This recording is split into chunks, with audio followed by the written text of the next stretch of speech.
Hello, dear students. Today we will read a poem. The name of the poem is Snowdrop. It is in class 10th Tulip series English book. It is written by Edward James Hughes. I am your teacher, Mohammad Tahir, UPS Khwaja Zone Chamkot. Students, इस poem में Edward James huge जो है वो winter यानी snow drop जैसे आप हम समझ सकते हैं बर्फ के कतरे स्नो ड्रॉप ये पोएम जो है ये प्रेजेंट करती है एक विंटर सीजन को जिसमें पोएट चिल्ली विंटर सीजन को पोर्ट्रे करता है अपने इस पोएम में। तो हम इस बारे में पढ़ेंगे कि उस टाइम विंटर में हार्श विंटर में मुख्तलिफ जानदार चीज़ों का जीना कैसा हो जाता है, वो किस तरह फील करते हैं। तो ये सब चीज़ें एडवर्ड जेम्स ह्यूज ने इस पोएम में हमें बताई हैं। The poem, we will read the summary of the poem. The poem Snowdrop has been written by Edward James Hughes. He presents a very tough and cruel image of nature in the winter season. He says that the world has shrunk tight due to terrible freezing cold. Severe winter has restricted the movement of all animals. It has slowed down the heartbeat of mouse, which is otherwise an active and lively creature. The plight of weasel and the crow is also no different. They are frozen with the cold and nearly immobile, as if molded in brass. They are numb and dead with the cold. Moving in winter seems them no worse than moving through the hell. इस poem में Edward James huge winter की बहुत ही violent और क्रूर image पेश करता है।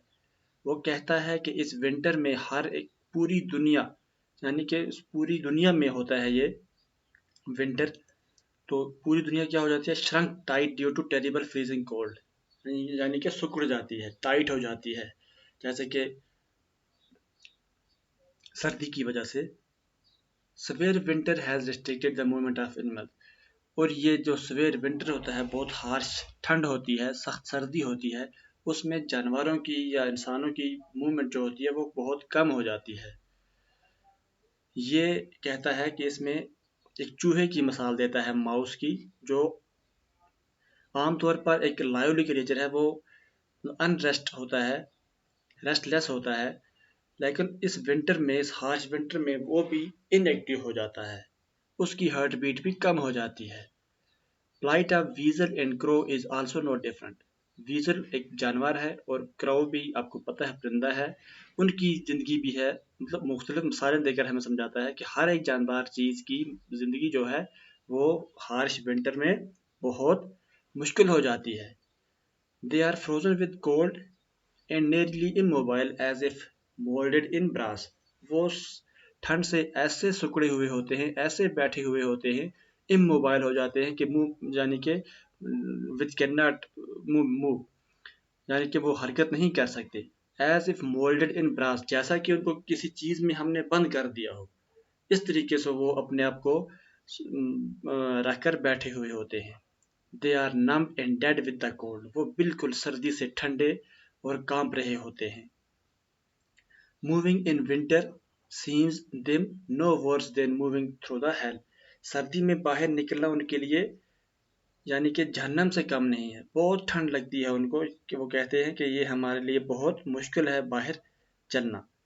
ये सब चीज़ें हार्डशिप्स देखकर जानवरों की ये मतलब इसने एडवर्ड जेम्स ह्यूज ने ये एक पिक्चर पेश की है कि स्नो ड्रॉप यानी कि विंटर में इंसानों और जानदार चीज़ों का रहना कितना मुश्किल हो जाता है। However, the snowdrop shows the exceptional power of survival. अब यहाँ पे ये पर्टिकुलर स्नो ड्रॉप की बात करता है, बर्फ की बात करता है कि उसके लिए जीना कितना आसान है। कहता है, However, the snowdrop shows the exceptional power of survival.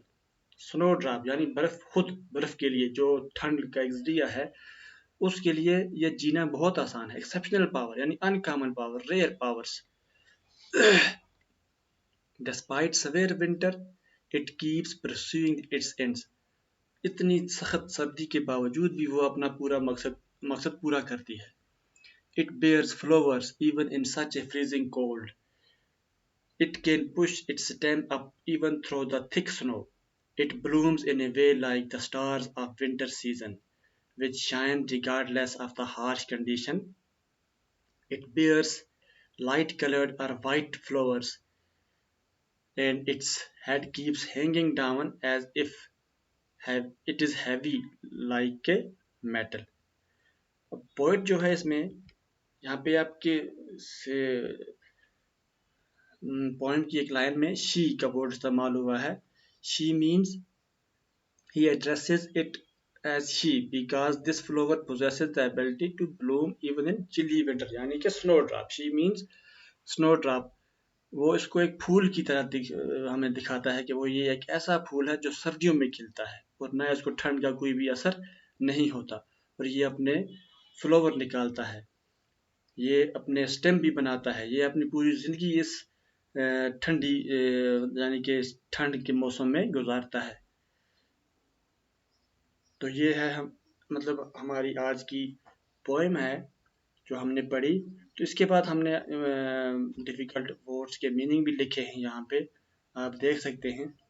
आपकी पोएम में ये ग्लोब लिखा हुआ है, इसका मीनिंग है स्नो ड्रॉप। मेटामॉरिफिकली द अर्थ, यानी कि जो स्नो ड्रॉप है यानी कि विंटर जो होगा वो पूरी ग्लोब पर होगा, पूरी वर्ल्ड होगा ये। Next is shrunk.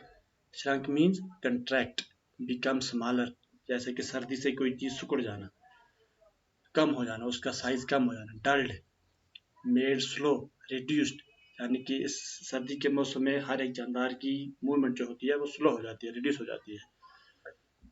तो इसी तरीके से हमने बाकी मीनिंग भी यहाँ पे लिखे हैं, आप इसको देख सकते हैं। Mould, brass, molded in brass, outer darkness, not in their right minds वगैरह, ये सब आप इसको आसानी से पढ़ सकते हैं। मुझे उम्मीद है कि आपको ये वीडियो पसंद आई होगी। अगर नेक्स्ट वीडियो में हम इसकी एक्सरसाइज करेंगे तो अपने दोस्तों के साथ भी ये वीडियो शेयर करें और आप खुद भी इसको अच्छी तरह से पढ़ें। शुक्रिया।